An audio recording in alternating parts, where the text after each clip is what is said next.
Hello વિદ્યાર્થી મિત્રો, આજે હું તમારા માટે લઈને આવી છું ટાટ એચએસ મેન્સ 2026.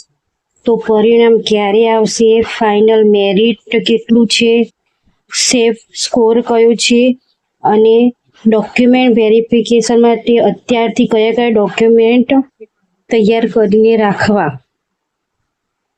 આ આજનો આપણો વિડીયો છે કે ટાટ એચએસ મેન્સનું પરિણામ ક્યારે આવશે. તો મિત્રો, આપણી ટાટ એચએસની મુખ્ય પરીક્ષા 8 તારીખે સફળતાપૂર્વક લેવાઈ ગઈ છે.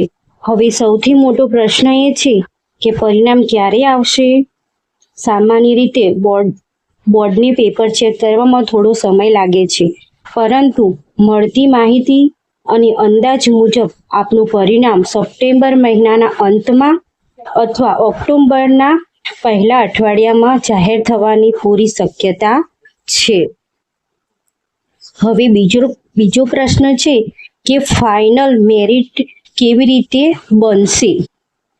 ફાઇનલ મેરિટ કેવી રીતે બનશે? તો પરિણામ આવે એ પહેલા તમારે એ જાણવું જરૂરી છે કે ફાઇનલ મેરિટ કેવી રીતે બનશે.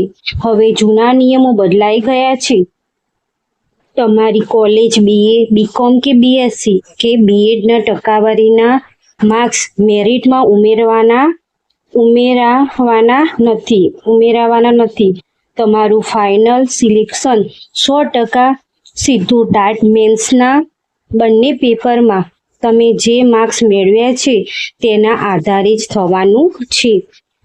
તમારા BA અને BCom BScના જે માર્ક્સ છે એ ક્યારે આ ભરતીમાં ગણાશે? તો તમારું અને બીજા સામેવાળાનું જો ટાટમાં માર્ક્સ એક સરખા હોય ત્યારે કોલેજના માર્ક્સ અને બીએડના માર્ક્સની કમ્પેરિઝન કરીને સૌથી વધારે જેના માર્ક્સ હોય તેને પહેલી પસંદગી થાય છે. આવી રીતે મેરિટ બને છે.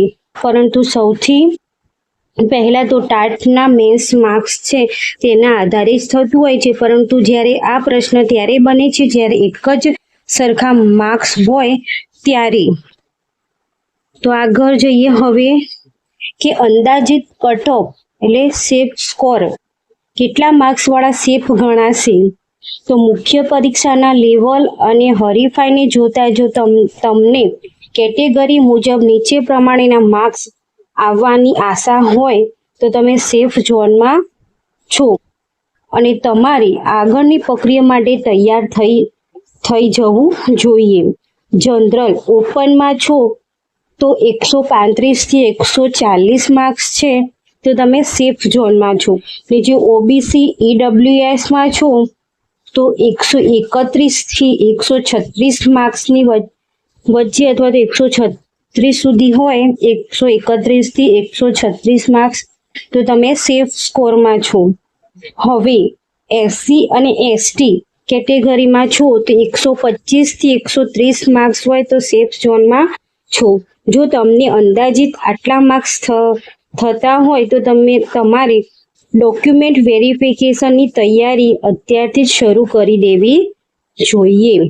અને તમે ઇંગ્લિશ વિષય અથવા તો તત્વજ્ઞાન કે અર્થશાસ્ત્ર વિષયના જો ઉમેદવાર હો તો તમારે બિલકુલ ચિંતા કરવાની કોઈ જરૂર નથી. કારણ કે જો 120 અથવા તો 115 કે 120 સુધીમાં પણ આવી જાય તો તમારો ચાન્સ ખરો જ. એ ઇંગ્લિશ, ઇકોનોમિક્સ અને તત્વજ્ઞાનના ટાટના વિદ્યાર્થી મળતા નથી. તેના કારણે જો 120 સુધી પણ આવી જાય તો તમે સેફ ઝોનમાં છો. હવે આગળ જોઈએ ડોક્યુમેન્ટ વેરિફિકેશન માટે કયા પુરાવા તૈયાર રાખવા, એ મોટો પ્રશ્ન હોય છે. તો જે મિત્રોને સારા માર્ક્સ થવાની સંભાવના છે તેમને પરિણામની રાહ જોયા વગર નીચે મુજબના ડોક્યુમેન્ટ્સની અસલ, ઓરિજિનલ અને ઝેરોક્સની 2 કે 3 ફાઇલો અત્યારથી જ તૈયાર કરી લેવી. હોલ ટિકિટ એટલે કે ટાટ પ્રિલિમ્સ અને મેન્સ બંને પરીક્ષાની હોલ ટિકિટ અને ઓનલાઈન ફોર્મની પ્રિન્ટ. શૈક્ષણિક લાયકાત ગ્રેજ્યુએશન, પોસ્ટ ગ્રેજ્યુએશન અને બીએડની તમામ સેમિસ્ટરની માર્કશીટ અને અસલ ડિગ્રી સર્ટિફિકેટ તૈયાર રાખવું.